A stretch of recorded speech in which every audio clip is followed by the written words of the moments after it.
ಶಾಂತರಾಜ್ ಅಂತೇಳಿ ನಾವು ರಾಮನಗರದಿಂದ ಬಂದಿದ್ದೀವಿ. ಈ ಕ್ಷೇತ್ರಕ್ಕೆ ನಾವು 2 ವರ್ಷದಿಂದ ಬರ್ತಾಯಿದ್ದೀವಿ. ಯಾವುದೇ ತೊಂದರೆಗಳು ಆಗಿಲ್ಲ. ಭಾರಿ ಇದರಿಂದ ಭಕ್ತಿಯಿಂದ ಬರಬೇಕು, ಭಕ್ತಿಯಿಂದ ಹೋಗ್ಬೇಕು. ದೇವರು ಎಲ್ಲ ದಾರಿ ತೋರಿಸ್ತಾನೆ. ಆ ನಂಬಿಕೆ ಮೇಲೆ ನಾವು 2 ವರ್ಷದಿಂದ ಬರ್ತಾಯಿದ್ದೀವಿ. ನಮ್ಗೆ ಯಾವುದೇ ಥರದ ತೊಂದರೆ ಆಗಿಲ್ಲ. ಇದು ಭಕ್ತಮನೇಶ್ವರ ಭಾರಿ ಸತ್ಯವಾಗಿದ್ದಾರೆ. ಬನ್ನಿ, ಎಲ್ಲರೂ ಬನ್ನಿ. ಬಂದ್ಮೇಲೆ ಅಷ್ಟೇ ಚೆನ್ನಾಗಿದ್ದೀನಿ. ನಮ್ಮ ಅಪ್ಪ ಎಲ್ಲ ನೋಡ್ಕೊಂತಾನೆ, ಏನು ತೊಂದರೆ ಇಲ್ದಂಗೆ. ನಾನು ಆಪ್ರೇಷನ್ ಮಾಡಿಸ್ಕೊಂಬಂದ್ಮೇಲೆ ಹೋಗೇ ಇಲ್ಲ, ಎಲ್ಲ ನಮ್ಮ ಅಪ್ಪ ನೋಡ್ಕೊಂತಾನೆ. ಅಪ್ಪ ನನಗೆ ನೋವು ತಡೆಯೋಕ್ಕಾಗಲ್ಲಕ್ಕನಪ್ಪ ಅಂದ್ರೆ, ನಾನಿದ್ದೀನಿ ಮಗಳೇ, ನೀನೇ ಹೆದರ್ಬೇಡ, ನಾನಿದ್ದೀನಿ, ನೀನೇನು ಹೆದರ್ಕೊಳಕ್ಕೆ ಹೋಗ್ಬೇಡ ಅಂತಾನೆ. ಇಲ್ಲಿ ಬಂದರೆ ಯಾವ ನೋವು ಏನೂ ಇರಲ್ಲ, ಚೆನ್ನಾಗಿದ್ದೀನಿ ನಾನು. ಎಷ್ಟು ವರ್ಷದಿಂದ ಬರ್ತಾ ಇದ್ದೀರಾ? ಅಲ್ಲಿ 25 ವರ್ಷದಿಂದ, 25 ವರ್ಷದಿಂದ ಬರ್ತಾ ಇದ್ದೀನಿ. ದೇವಸ್ಥಾನ ಕಟ್ಟಾಗಿಂದಲೂ ಬರ್ತಾ ಇದ್ದೆ.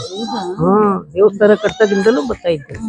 ಅದೊಂದು ದೇವಸ್ಥಾನ ಆಪ್ರೇಷನ್ ಮಾಡಿಸ್ಕೊಂಡ್ ಬಂದ್ಮೇಲೆ ನಾನು ತಿರ್ಗಿ ಹೋಗಿಲ್ಲ. ನಮ್ಮ ಅಪ್ಪನೇ ಎಲ್ಲ ನೋಡ್ಕೊಂತಾನೆ. ನನ್ಗೆ ನೋವು ಇಲ್ದಂಗೆ, ಕೈಲೇ ವಾಸ ಮಾಡ್ದ, ನನಗೇನು ತೊಂದರೆ ಇಲ್ದಂಗೆ ಎಲ್ಲ ನಮ್ಮ ಅಪ್ಪ ನೋಡ್ಕೊಂತಾನೆ. ಪೂರ್ಣಿಮಾ, ನಾವು ಸಂಕಿಲೇವಟ್ ಪ್ರಶಾಂತ್ ನಗರಿಂದ ಬರ್ತಾ ಇರೋದು. ನಾವು ಈ ಕ್ಷೇತ್ರ, ಇದು ಭಕ್ತಮನೇಶ್ವರ ಕ್ಷೇತ್ರ. ಇಲ್ಲಿಗೆ ನಾವು 15 years ಇಂದ ಬರ್ತಾ ಇದ್ದೀವಿ. ಇಲ್ಲಿ ಒಟ್ಟು 12 ದೇವರುಗಳಿದೆ. ಇಲ್ಲಿ ಇನ್ನೊಂದು ಏನಂದ್ರೆ ನಂದಿ ಇದೆ. ಆಮೇಲೆ ನಂದಿ ಆಶೀರ್ವಾದ ಅದು ಆಗುತ್ತೆ ಕೆಲಸ ಅನ್ನೋದಿದ್ರೆ ಆಶೀರ್ವಾದ ಮುಂದೆ ಕಾಲಿಟ್ಟು ನಮಗೆ ಬೆನ್ಮೇಲೆ ಕಾಲಿಟ್ಟು ಆಶೀರ್ವಾದ ಮಾಡುತ್ತೆ.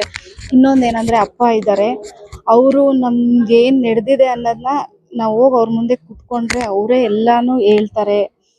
ಮುಂದೆ ನಮ್ಗೆ ಏನಾಗುತ್ತೆ, ನಮ್ ಹಿಂದೆ ಏನೇನ್ ನಡೆದಿದೆ ಅದೆಲ್ಲಾನು ಅಪ್ಪನೇ ನಾವೇನು ಹೇಳ್ದಲೇನೆ ಹೇಳ್ತಾರೆ. ನಮಗಿಲ್ಲಿ ಬಂದು ತುಂಬಾ ಒಳ್ಳೇದಾಗಿದೆ. ನಾವು ಇಲ್ಲಿಗೆ 15 ವರ್ಷದಿಂದ ಬಂದಿರೋದಂದ್ರೆ ನನ್ ಮದ್ವೆ ಆಗೋದಕ್ಕೂ ಮುಂಚೆಯಿಂದ ಬರ್ತಾ ಇರೋದು. ಇಲ್ಲಿ ಬಂದ್ಮೇಲೆ ಇಂಥ ಕಡೆನೆ ಸಿಗುತ್ತೆ ಗಂಡು ಅಂತ ಅಂದು ಅದೇ ಮನೆಗೆ ನನ್ ಮದ್ವೆ ಆಗಿ ನನ್ಗೆ ಗಂಡು ಮಗು ಇಲ್ಲ ಅನ್ನೋದನ್ನ ನಂದಿ ನೋಡಿ ಆಶೀರ್ವಾದ ಮಾಡಿದ ಇದರಿಂದ ಗಂಡು ಮಗುನೂ ಆಯ್ತು. ಅವ್ನ ನಂದಿ ವರದಿಂದಾನೇ ಹುಟ್ಟಿ ಅವನಿಗೆ ಶಿವನಂದಿ ಅಂತಾನೆ ಹೆಸರಿಟ್ಟಿದೀವಿ. ಇಲ್ಲಿ ಬಂದು ತುಂಬಾ ಒಳ್ಳೇದಾಗಿದೆ.